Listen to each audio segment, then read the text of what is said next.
I've already established in my last long-form video that I have a deep connection to Star Wars. But there was another late 70s sci-fi that was making its own waves oceans away.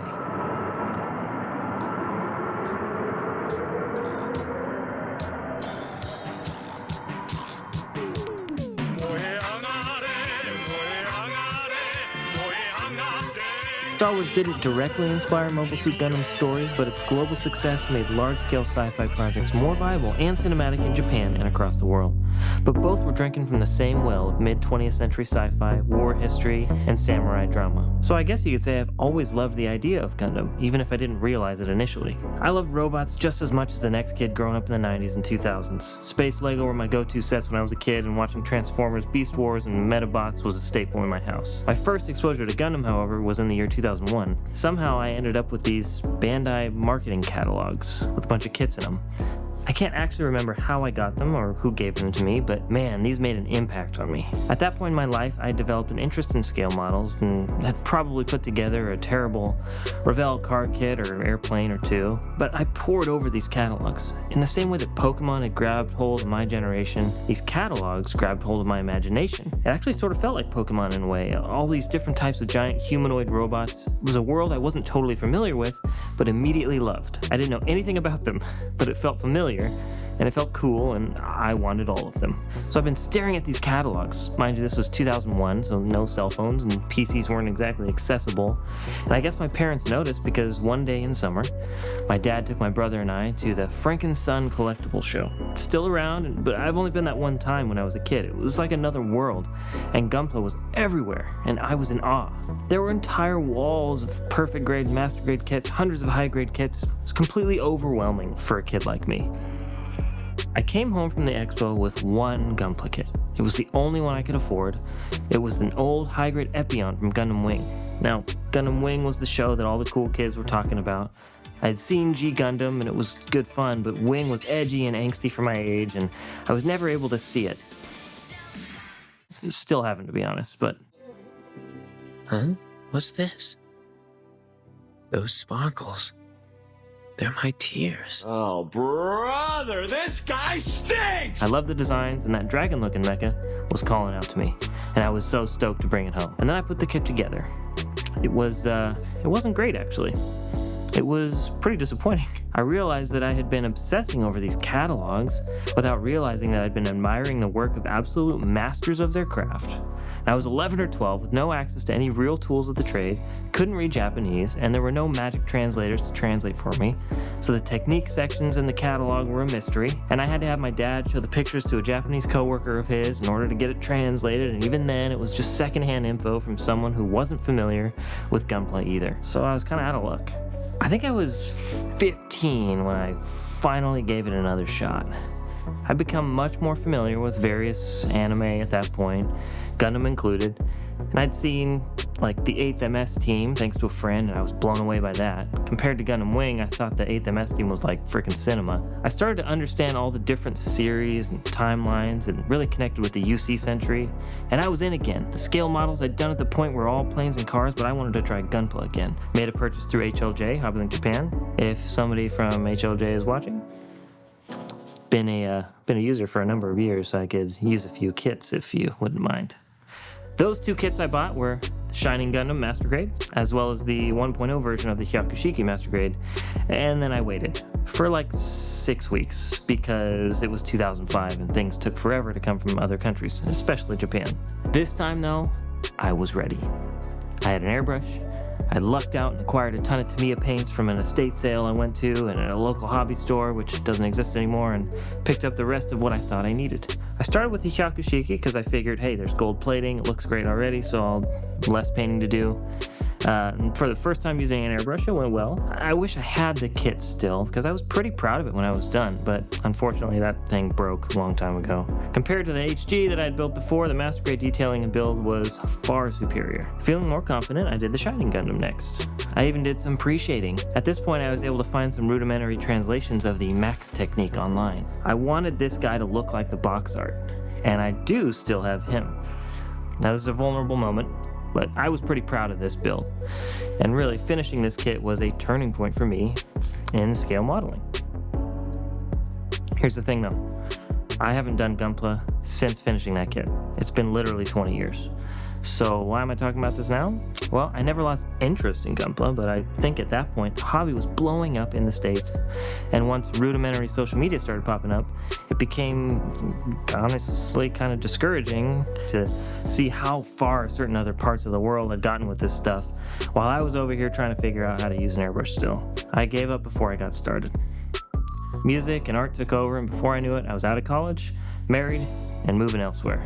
And now it's 2025. I mentioned before that I cut my teeth with scale models primarily of Star Wars. The techniques, paints, weathering, all of it was informed by what ILM did with the original Star Wars. But I've always wanted to try my hand at like a more traditional Gunpla build. Subtle painting, minimal weathering, a nice clean build. But I also wanted to do Gunpla in a way I was familiar with, so, maybe more like Star Wars or something. So when I dove back in head first into this world, I thought, well, may as well do both. Now, I had seen people losing their minds over the Real Grade 2.0 Grandpa Gundam, RX-78-2. He's old. He's a grandpa. And they were right. He looked awesome. So to prepare and to kind of refamiliarize myself with this whole world, I binged the OG Mobile Suit Gundam series, along with Zeta and Double Zeta, and after witnessing an inordinate amount of animated slaps across faces, my body was ready. To accompany the little Gramps though, I also picked up the Master Grade 3.0 Gramps, started both builds at the same time, because I'm crazy. I won't bore you with the details about the build, as that's been covered extensively elsewhere by many, many other people who have been creating and working on Gunpla way longer than I have. And seriously, go check out some of those folks. I'll put a link to some of them or something. These people inspire me constantly, and you should definitely be subscribed to them if you're not already. Needless to say, I was impressed by the Real Grade, especially since the last Gunpla I put together was a kit produced in 2002. I was rusty when it came to the order of operations, and I wanted to have both the Real Grade and Master Grade have similar details, so I ended up changing bits and bobs and really working on both kits for a long time. On the Real Grade, I added on some photo etch parts. I also found some metal parts that allowed me to fix the Vulcan issues on the head, as I had an original pressing of the kit, and added some additional details here and there. As much as I like collecting kits and figures, I think I may have discovered that I also like collecting paints, which is a problem. I'm a sucker for good branding, and these paint companies, man, they make their stuff look so appealing, despite the fact that if you sniff it too hard, you will die. I was an instant fan of the Guy Note stuff. The paint was extremely easy to thin and spray, and just worked.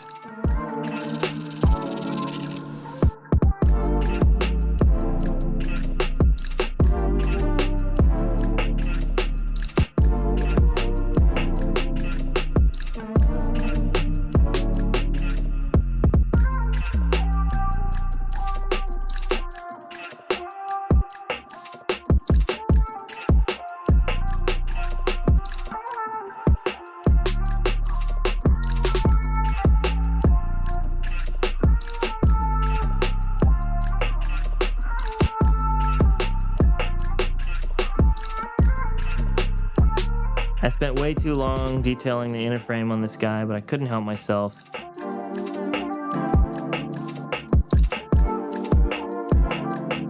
At least I took some footage before I closed it all up.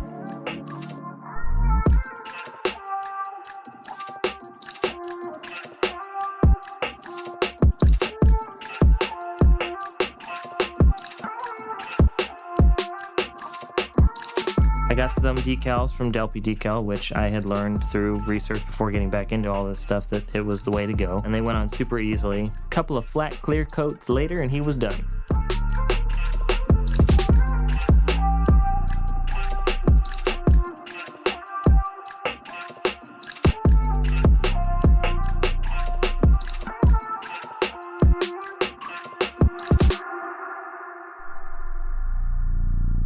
On to the Master Grade 3.0, or as I'll call him, Great Grandpa.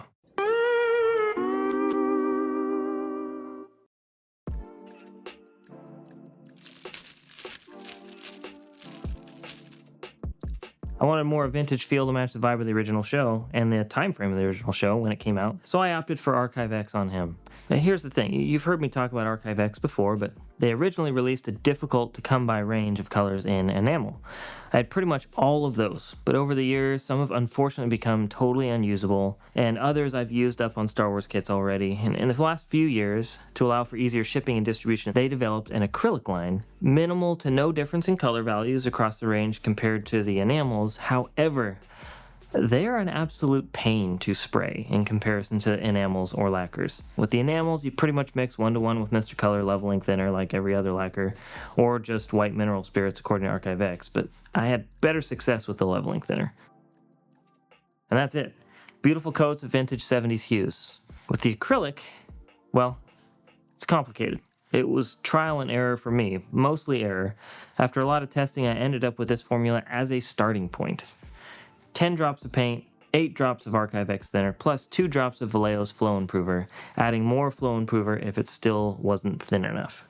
I actually found a YouTube video with someone using the same starting point when spraying their Archive X acrylics, and I found that using this as a starting point, it was easier to add a few more drops of Flow Improver depending on the specific hue if it wasn't spraying correctly. And that's the thing. If the ratio isn't perfect, the paint just will not spray properly, so you either hit the sweet spot or you don't and it's unusable. The trouble is worth it in my opinion, as the hues speak for themselves. I added some custom detail bits on the master grade from some scrap photo etch I had, along with a few resin bits from this detail up kit I got on eBay. I also had these metal bits I used for the Vulcans. Delpy decals on this one as well. I also couldn't help myself, got the LED unit for the head on this guy, though it was aftermarket and not the official Bandai one. It's a little brighter this way.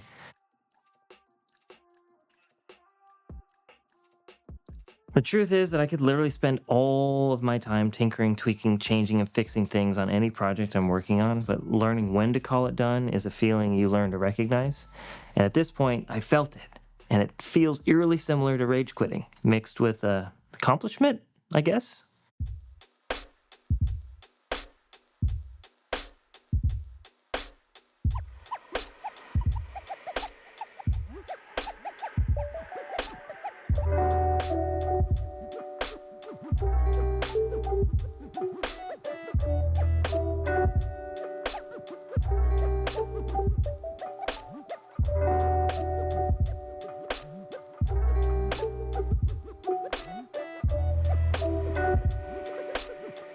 Standing back and looking at them finished, I couldn't help but think about myself back in 2001, glued to that Bandai catalog, trying so hard to make sense of what I was seeing, dreaming about finishing something this cool, and 20 years later, I think I'm getting closer. But I've still got loads to learn, which may be why my backlog looks like this. But this time, it won't take 20 years to finish the next one. Probably.